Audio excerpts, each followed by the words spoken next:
Praise the Lord, सबको प्यार भरी जय मसीह। एक बार फिर से मेरे यूट्यूब चैनल के ऊपर परमेश्वर के पवित्र कलाम में आप सबका स्वागत है। आज का वचन आपके हृदयों में जाए। आज के वचन से आप आशीष को पाओ, बुराई को छोड़कर अच्छाई को अपनाओ। हालेलुया। तो मेरे प्रिय भाई बहनों, आज का जो वचन है, धोखा मत खाओ। हालेलुया। पढ़ते हैं गलातिया की बुक, उसका 6 अध्याय 7 वचन में, 8 में, 9 में क्या लिखा है? धोखा ना खाओ, परमेश्वर ठट्ठों में नहीं उड़ाया जाता, क्योंकि मनुष्य जो कुछ बोता है वह काटेगा। मेरे प्रिय भाई बहनों, परमेश्वर का वचन कहता है धोखा मत खाओ, परमेश्वर ठट्ठों में नहीं उड़ाया जाता। इसका क्या मतलब है? अब बहुत लोग हैं, जितने लोग मसीह में आ चुके हैं, और ऐसे बहुत लोग हैं जो धोखे में हैं। कैसे धोखे में? उन्होंने सत्य को तो जान लिया, वचन सुना, माना, बैप्टिज्म हो गए, परमेश्वर को अपना जीवन दे दिया। हालेलुया। लेकिन उन्होंने अपने जीवन को नहीं बदला, तो वह लोग धोखे में हैं और परमेश्वर का मजाक उड़ा रहे हैं। कैसे? क्योंकि जब कोई लोग उनका जीवन देखते हैं तो वह कहते हैं कि तू बदला नहीं, तेरा जीवन तो बदला नहीं, और तू हमें सिखाने आया है कि आओ परमेश्वर में आ जाओ, वह बड़े चमत्कार करता है। तो उस इंसान को जवाब क्या मिलता है? क्या तूने अपना जीवन बदल लिया? तेरा तो व्यवहार आज भी ऐसा है। तो उस इंसान के माध्यम से क्या हो रहा है? वह परमेश्वर को ठट्ठों में उड़ा रहा है। हालेलुया। वो परमेश्वर का मजाक उड़ा रहा है। कैसे? क्योंकि उसने जीवन नहीं बदला और ना वह बदलना चाहता है। अब वचन कहता है क्योंकि मनुष्य जो कुछ बोता है वह काटेगा। अब हम मसीह में तो हैं, लेकिन जीवन नहीं बदला, तो क्या काटेंगे? क्या हम अच्छी कटनी काट पाएंगे? हालेलुया। नहीं, वो ही काटेंगे जो बोएंगे। बोया पेड़ बबूल का तो आम कहाँ से हो? हालेलुया। तो मेरे प्रिय भाई बहनों, हमें परमेश्वर को ठट्ठों में नहीं उड़ाना, इवन अपने जीवन को बदल के अच्छाई को अपनाना है। क्योंकि जो हम बोएंगे वे काटेंगे। अगर आप अच्छी कटनी काटना चाहते हो तो हमें अच्छा बोना है, अच्छा बोलना है, अपने जीवन में सुधार लेके आना है। अगर बुद्धि की कमी है तो परमेश्वर से मांगो। आगे वचन कहता है क्योंकि जो अपने शरीर के लिए बोता है वह शरीर के द्वारा विनाश की कटनी काटेगा, और जो आत्मा के लिए बोता है वह आत्मा के द्वारा अनंत जीवन की कटनी काटेगा। ये वचन स्पष्ट करता है जो शरीर के लिए बोता है परमेश्वर में आ गया, जैसे मैंने पहले बताया। अब जीवन वही है, वो किसके लिए रहे? शरीर के लिए, क्योंकि आत्मा में तो हम गए नहीं। तो शरीर के लिए बो क्या रहे हैं? कैसा बीज बो रहे हैं? लालच का, हालेलुया, हेरा फेरी का, घमंड का, व्यभिचार का, बुराई का, दोष लगाने का।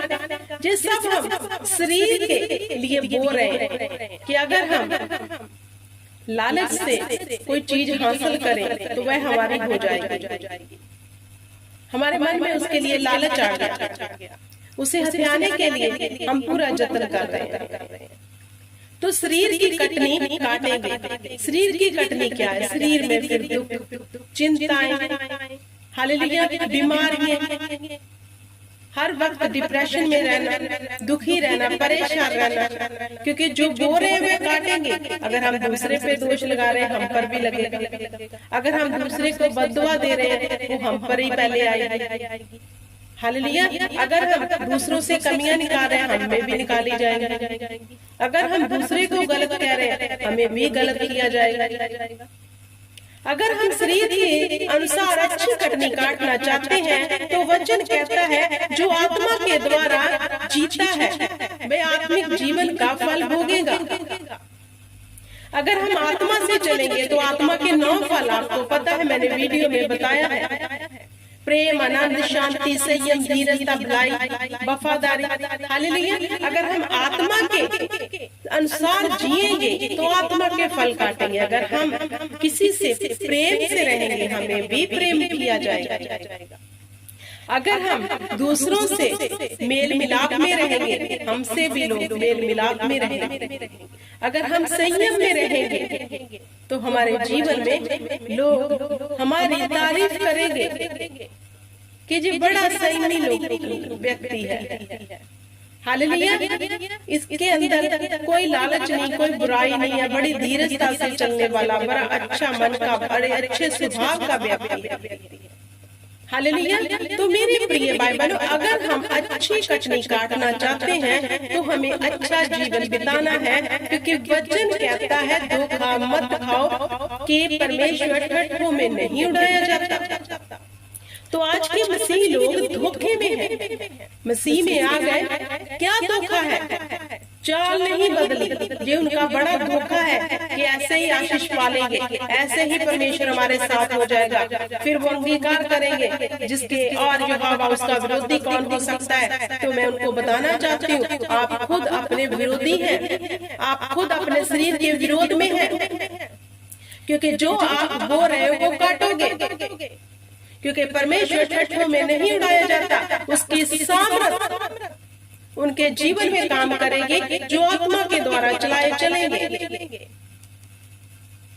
हालेलुया। तो मेरे प्रिय भाई बहनों, परमेश्वर में आकर हमें बुद्धि और समझ से चलना है। हमें अपने जीवन से बुराइयों को त्यागना है।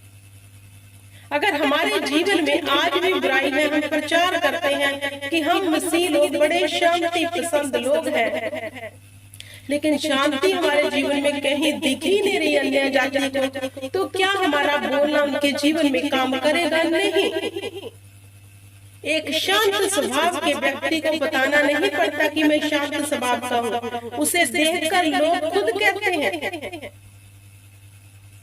अगर मेरे प्रिय भाई बहनों, आप अपने जीवन में अच्छाई को काटना चाहते हो, अच्छी चीजों को काटना चाहते हो, बरकतों को लेना चाहते हो, तो वही वो जिसे काटते वक्त आप दुखी ना, जिसे काटते वक्त आप आनंद में रहो। हालेलुया। आई होप कि आपको जो वचन समझ आ गया होगा कि परमेश्वर को ठट्ठों में ना उड़ाओ, क्योंकि परमेश्वर की सामर्थ मूर्खों के लिए नहीं बल्कि सूझवानों के लिए। हालेलुया। Praise the Lord. जय मसीह।